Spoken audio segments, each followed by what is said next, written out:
Hey, go-getters, have you ever felt like, this year feels like the same as the last one? Or I am ready to be done with this year and have a better year next year? Then you're going to want to listen to this episode where I talk about why every year can feel like the same and how to break that cycle.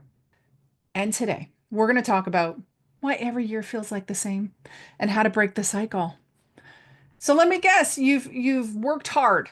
You've checked the boxes. You've achieved so much this year, and yet, if you're being honest, every year kind of feels the same. So it's not that the same things are happening, but it just feels the same. Like, well, not that not that amazing, or it was amazing, but it just feels a little bit empty. And this is because go-getters like you, we often face, I say we because I'm part of that, often face this cycle. We're living on autopilot.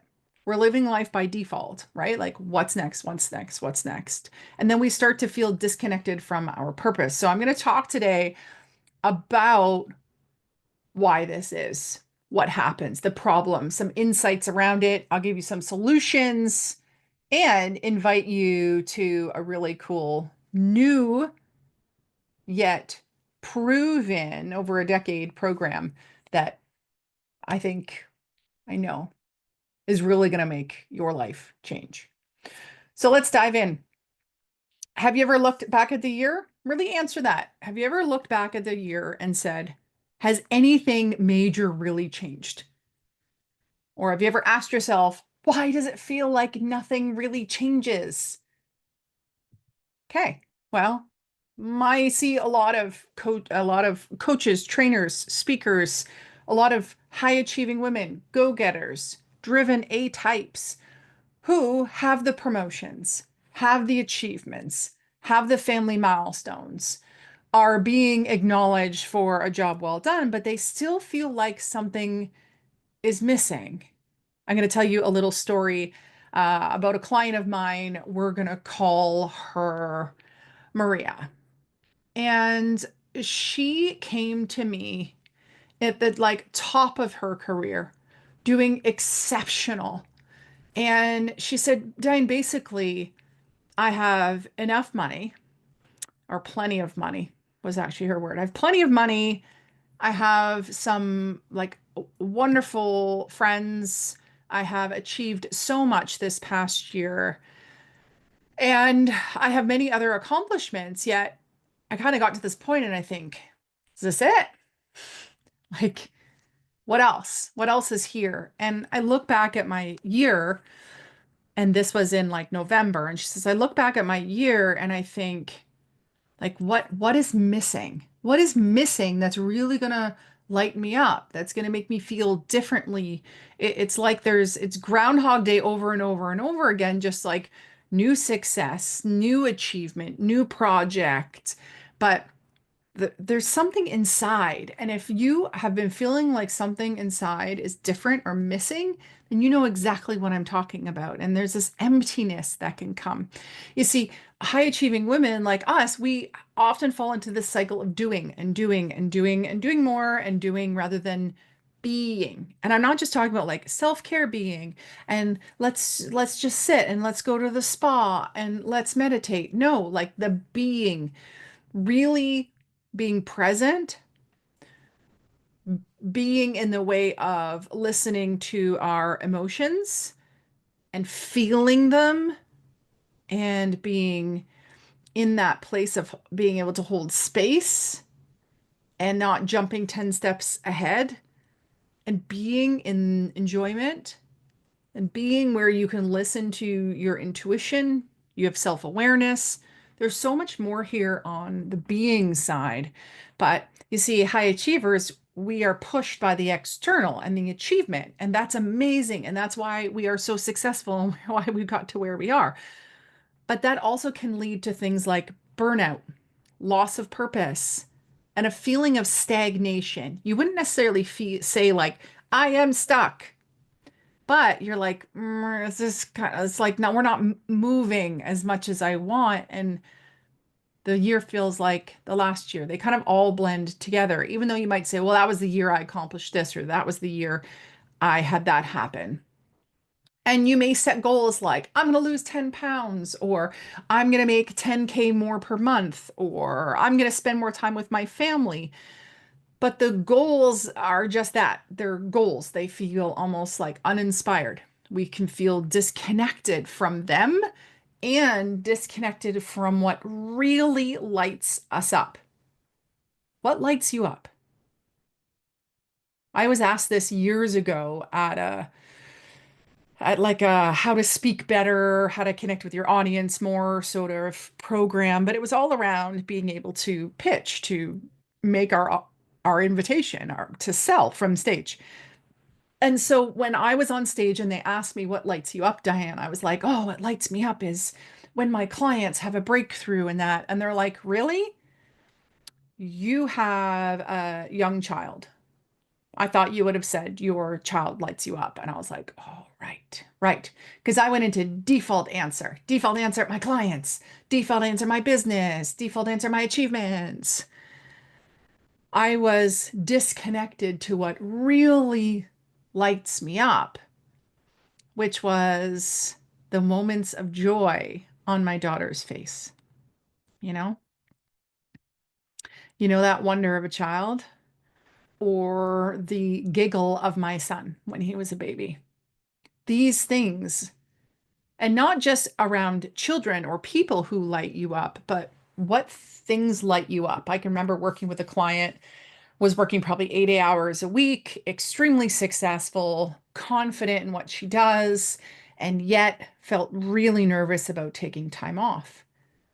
And she said, I just don't know what I like anymore.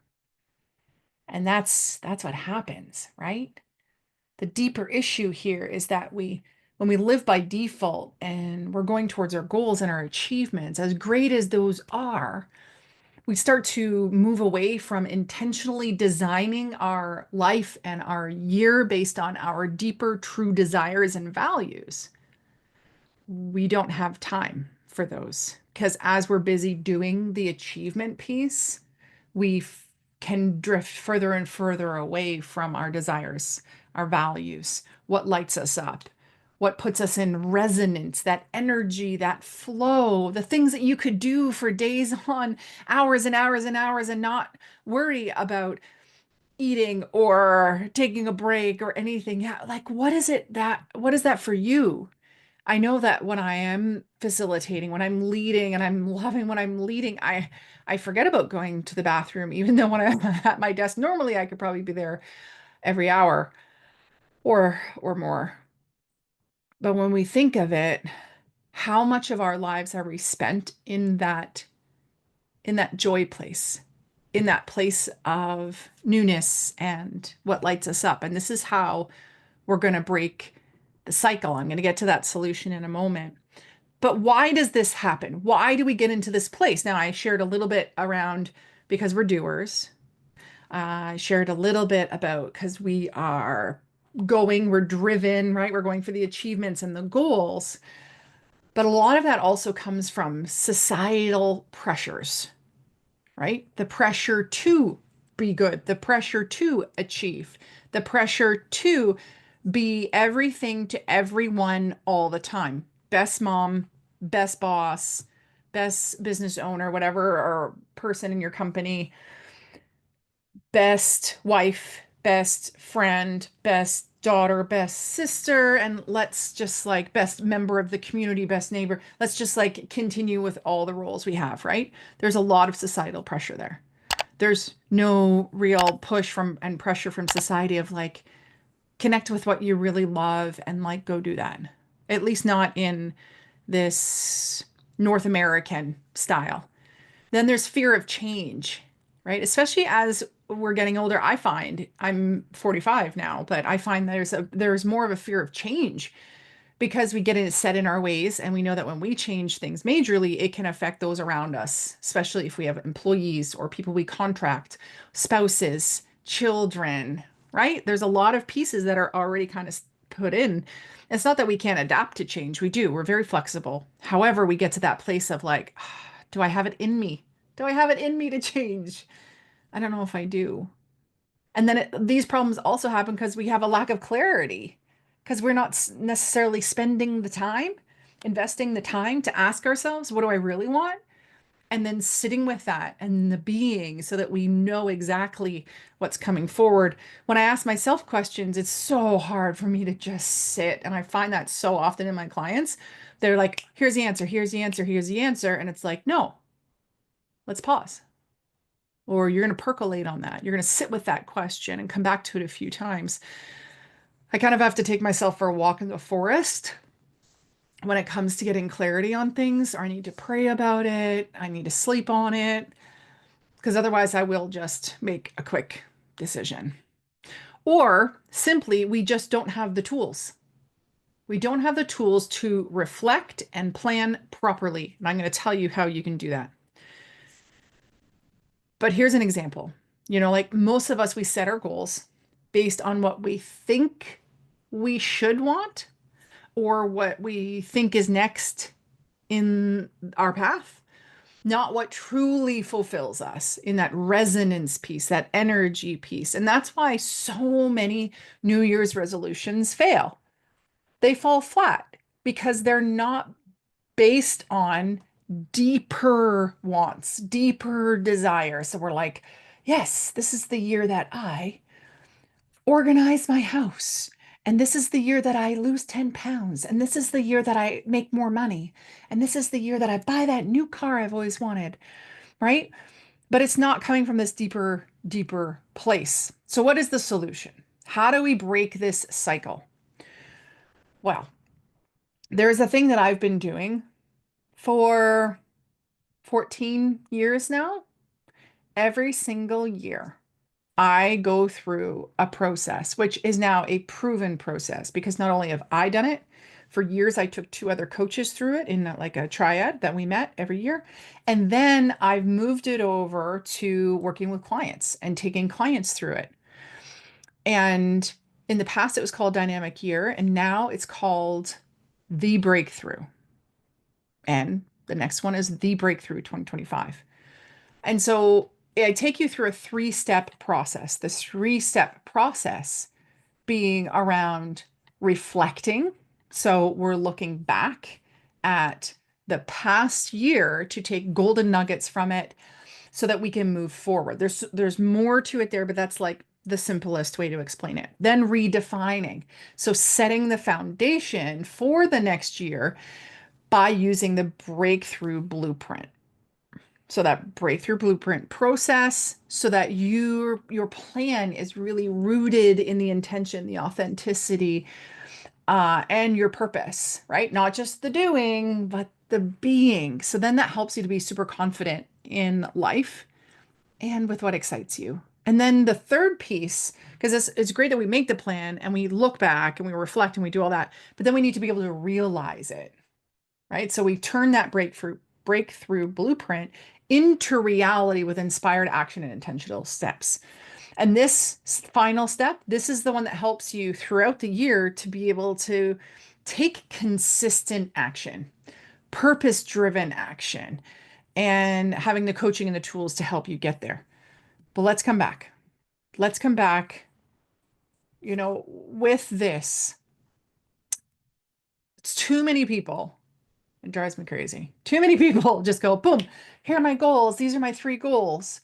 Or here's my vision board. And they let the magazines, the images in the magazines or the images they pull online to dictate what will be on it.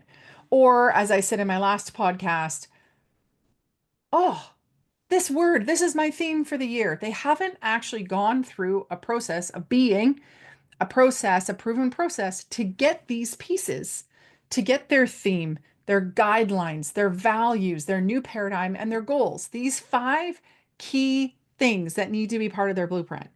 They haven't actually gone through a proper process to do it. I sigh because it's all great and you can have some success with it, but the depth of success, the impact of those things is far higher when you've done it through a process. So, my lovely listeners, think, reflect right now about your past year. What would you change if you could? If you're really ready to break the cycle, if you're just ready to be like, actually, my year was good, but I want to be better, or if anything that I said today resonated with you, then I do invite you to join the Breakthrough 2025. Because really, it's time to stop spinning your wheels, right? And design a year that you love rather than a year that is a default year. And this process that I go through every single year is the reason why people say to me, how have you had so much success? Or how do you do all you do, even with young kids? And I see you everywhere and you're doing all these cool things. You must be so busy. And I'm not. I am, but I'm not. I invite you. Explore, check it out. The Breakthrough 2025 is a full year coaching, accountability, support program. We do a kickoff on January 6th. All the details will be at the link in the show notes. This is your year. This is your year to have a change. This is your year to break through. This is your time. Let's make 2025 your year of the breakthrough. We're going to plan boldly. We're going to help you to live intentionally and achieve purposefully. If you haven't yet, please subscribe and share with a friend. As we know, sharing is caring. And if you really want to lift others up around you in 2025 to the level that you're at, or at least to make things better and easier for them as well, then share these episodes with them. Until next time, stay dynamic. Bye.